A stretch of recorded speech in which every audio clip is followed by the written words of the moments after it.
교재 50페이지 읽겠습니다. 바로는 두 번의 꿈을 꿉니다.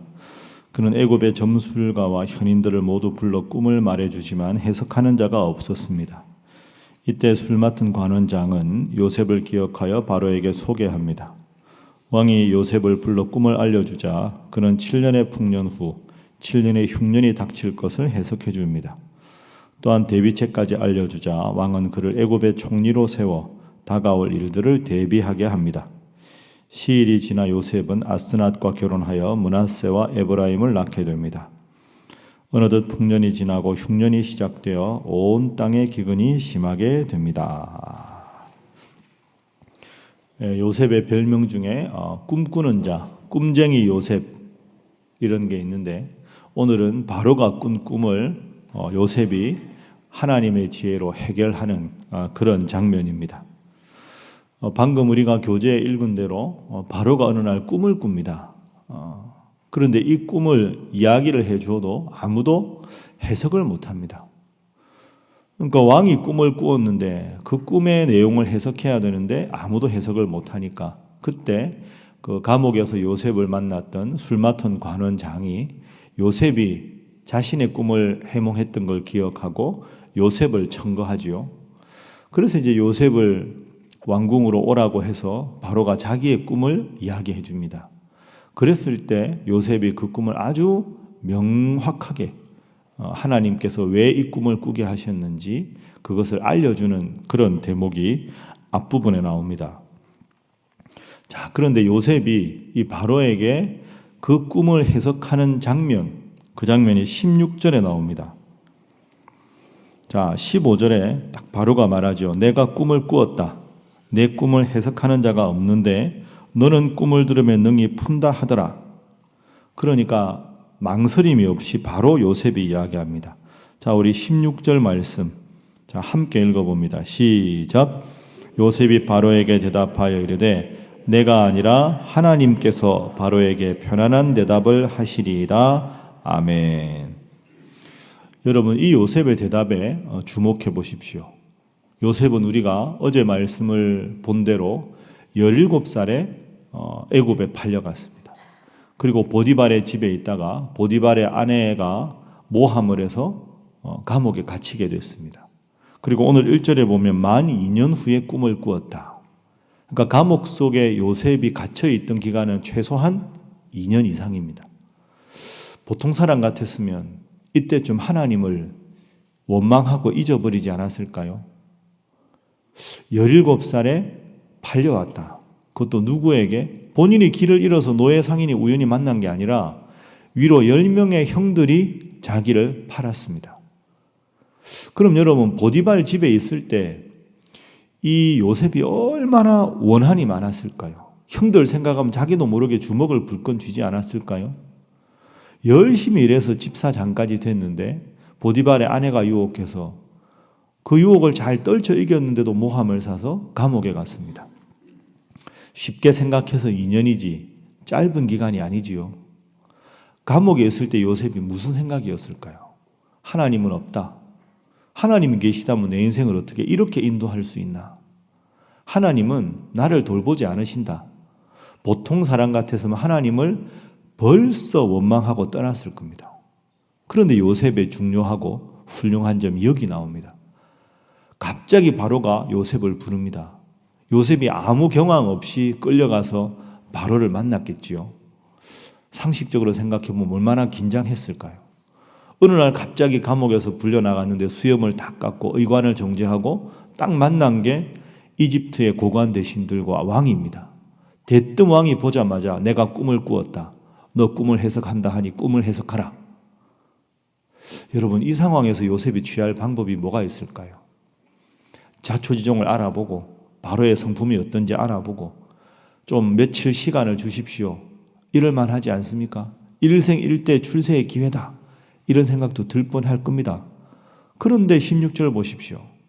바로 요셉이 말하기를 내가 아니라 하나님께서 당신에게 말씀하실 겁니다.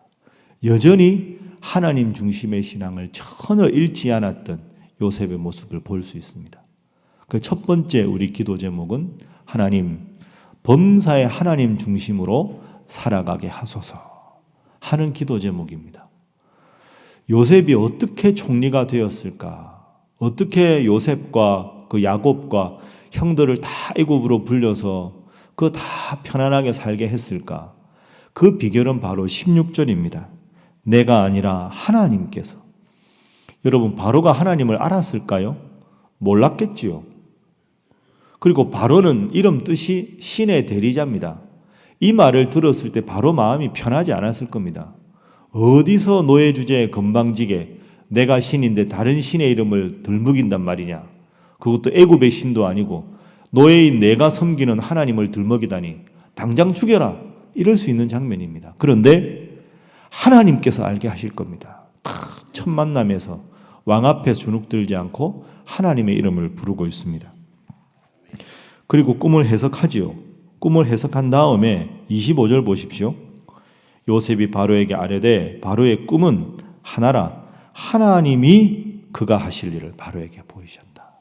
하나님이 역사의 주관자이십니다. 또 고백합니다. 32절 바로께서 꿈을 2번 겹쳐 꾸신 것은 하나님이 이 일을 정하셨습니다. 하나님이 속히 행하시리라. 자, 여러분, 우리가 요셉 같은 아이가 되게 해달라 이런 기도하는데 그 이유가 바로 여기 있습니다. 하나님이 항상 함께하는 요셉. 그래서 형통한 삶을 살았던 요셉.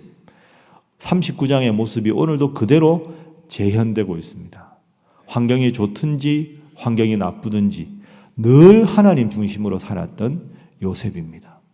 오늘 이 요셉의 모습을 꼭 기억하시고 인생에 기쁘고 즐거운 일이 있을 때 하나님 찾는 것만이 아니라 힘들고 어려울 때도 담대하게 하나님 중심으로 살아가셔서 하나님 주시는 복을 받아 누리는 여러분 모두가 될 수 있기를 바랍니다.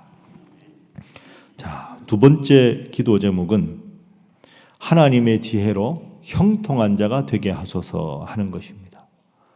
39장에도 나왔지만 형통이라는 단어가 요셉의 평생에 등장합니다. 하나님 주신 지혜로 형통한 삶을 살아가시는 형통한 자가 되는 것. 자, 이제 32절까지 꿈을 해석합니다. 꿈을 해석하는 데서 끝나는 게 아니라 이제 요셉이 바로에게 조언을 합니다. 33절부터 제가 읽어보겠습니다. 이제 바로께서는 명철하고 지혜 있는 사람을 택하여 애굽 땅을 다스리게 하시고 바로께서는 또 이같이 행하사 나라 안에 감독관들을 두어 7해 풍년의 애굽 땅의 5분의 1을 거두되 그들로 장차올 풍년의 모든 곡물을 거두고 그 곡물을 바로의 손에 돌려 양식을 위하여 그 성읍에 쌓아두게 하소서. 이와 같이 그 곡물을 이 땅에 저장하여 애굽 땅에 임할 7해 흉년에 대비하시면 땅이 이 흉년으로 말미암아 망하지 아니하리이다. 여러분, 요셉이 훌륭하지요. 우리가 문제가 있으면 문제 앞에 3가지 유형의 사람이 보통 있습니다. 그냥 문제를 문제로 여기는 사람이 있고 그 보통 사람이지요. 부정적인 건 그 문제를 더 확대하고 왜곡시키는 사람. 별것 아닌 문제를 막 떠올려가지고 다른 사람까지 걱정하게 하거나 심각한 문제인데 대수롭지 않게 여겨서 더 커졌을 때 해결도 못하게 하는 그런 사람도 있죠. 그런데 3번째 유형이 요셉입니다. 문제의 본질을 정확하게 지적하고 그 문제에 대한 해결책까지 지혜롭게 제시합니다. 여러분, 요셉이 참 훌륭한 인물입니다. 바로시여, 흉년이 7년 후에 올 겁니다. 7년간 풍년이 들었을 때 곡식 저장소를 동네마다 많이 만들어서 그 곡식을 다 저축을 해두어야 7년 흉년을 보낼 수 있습니다. 고을마다 관리를 두어서 그런 일을 하십시오. 여러분, 이건 일개 노예가 조언할 수 있는 게 아닙니다. 그러나 이 조언이야말로 바로를 살리고 애굽을 살리는 조언입니다. 바로가 얼마나 고마웠을까요? 그리고 사실은 바로야 꿈의 내용이 궁금해서 요셉을 불렀지만 그 바로 곁에 있는 고관 대작들은 요셉이 딱 들어왔을 때 심기가 좀 불편했겠지요. 뭐 감옥에 있는 노예 주제에 뭐 들어와냐 이렇게 생각할 거 아닙니까? 알고 보니까 애굽 사람도 아니고 이방인이고 노예 출신이고 나이도 이제 30 채 안 된 젊은 사람입니다. 심기가 불편했을 겁니다. 그런데 하나님이 어떻게 그들의 마음을 변화시키셨는가? 37절 보십시오. 그 조언이 끝나자마자 37절 함께 읽습니다. 시작. 바로와 그의 모든 신하가 이 일을 좋게 여긴지라. 아멘. 이 한 번의 조언으로 바로의 마음을 얻어서 총리가 되고 그 이방의 노예 출신이 들어와서 30살밖에 안 된 젊은이의 조언이지만 그 조언하는 걸 모든 바로의 신하들이 좋게 여겼습니다. 그들이 좋게 여겨야 요셉이 총리 역할을 제대로 할 수 있겠지요. 바로 밑에 모든 것을 다스리는 총리가 그 고관 대작들과 신하들의 마음을 얻지 못하면 요셉이 제대로 할 수 없었겠죠. 이 사람이 요셉입니다. 여러분 자녀가 요셉 같은 자녀가 되게 해달라고 기도해야 할 이유가 여기 있습니다. 문제를 만났을 때 그 문제의 본질을 정확하게 꿰뚫고 그 문제를 주관하실 분이 하나님이라고 고백하고 문제를 문제로만 볼 것이 아니라 해결책까지 지혜롭게 제시할 수 있는 사람. 이런 사람이면 누가 요셉을 싫어할 수가 있겠습니까? 여러분들도 하나님께 늘 기도하셔서 지혜를 구하시고 특별히 여러분의 자녀들이 문제를 만날 때마다 하나님을 의지하고 문제를 지혜롭게 해결하여 하나님께뿐 아니라 사람들에게 칭찬 얻는 자녀들 되게 해달라고 이 새벽에 간절하게 기도하시기를 주님 이름으로 축복합니다.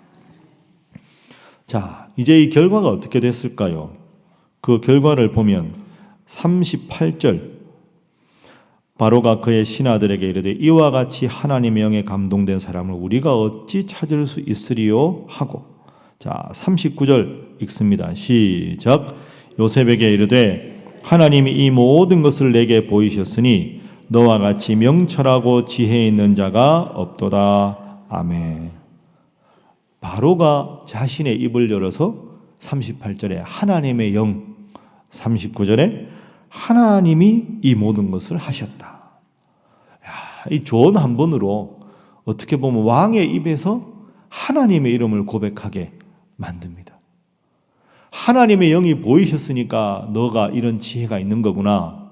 39절에 보니까 하나님이 이 모든 것을 너에게 보이셨구나. 바로의 입에서 하나님을 찬양하게 하는 것이 요셉의 능력입니다. 얼마나 마음과 생각에 하나님으로 가득 찼으면 이렇게까지 훌륭하게 지혜롭게 처신할 수 있었을까 생각합니다. 그래서 바로가 보니까 이 청년은 보통 청년이 아니다. 하나님이 이 청년과 함께 하는구나. 그러면 내 왕국이 잘 되려면 저 청년을 총리로 써야 되겠다. 그리고는 자신의 인장반지를 주고 애굽 전역을 다스리는 총리로 임명합니다. 여러분 여기서 우리가 얻을 수 있는 세 번째 교훈은 명예와 부귀는 선물이다 하는 겁니다. 명예와 부귀는 목적이 아닙니다. 선물이지요. 하나님께서 은혜로 주시면 누리는 겁니다. 요셉 잘 생각해 보십시오. 총리가 되기 위해서 야심을 부린 사람이 아닙니다. 그렇게 했다면 결코 요셉은 총리가 되지 못했을 겁니다. 바로의 성품을 미리 알아서 아부하는 말이나 하고 바로가 신의 대리자인데 내가 절대 하나님의 이름을 말하지 않아야 되겠다. 그런 식으로 인간적으로 처세하고 그래서 뭔가 좀 벼슬이라도 하나 얻어봐야지 그런 마음으로 만약에 바로에게 접근했다면 요셉은 그저 감옥에 있거나 감옥에서 나오는 정도 수준에 그쳤을 겁니다. 그러나 당당하게 하나님께서 이 모든 일을 하십니다. 하나님께서 제게 이런 지혜를 주셨습니다. 하나님의 이름을 당당하게 고백했을 때 명예와 부귀를 선물로 얻을 수 있었습니다. 총리의 뜻을 두지 않았기 때문에 역설적으로 총리가 된 것이지요. 부가 목적이 아니었기 때문에 하나님을 부보다 중요하게 여겼으니 하나님께서 부를 선물로 주신 겁니다. 여러분, 여기에 우리의 신앙생활의 태도가 있습니다. 우리의 신앙생활의 본질은 하나님 중심으로 살아가는 겁니다. 하나님 중심으로 열심히 살아가다 보니 하나님께서 자리를 주시면 그 자리를 겸손하게 받으면 되는 것이고, 하나님께서 불을 주시면 그 불을 받아서 하나님 원하시는데 쓰면 되는 것이지요. 총리가 되고자 목적하지 않았을 때 하나님께서는 요셉을 총리로 써주셨습니다. 여러분, 이 새벽에 기도하실 때 여러분을 위해서, 자녀를 위해서 항상 하나님 잘 섬기는 자가 되게 하소서, 그렇게 기도하셔서 하나님께서 여러분의 마음을 보시고 자녀들의 마음을 보시고 기뻐하셔서 요셉에 허락하셨던 부와 명예까지 남김없이 누릴 수 있는 여러분 모두가 될 수 있기를, 그리고 여러분의 자녀들과 자손들 될 수 있기를 주님 이름으로 축복합니다.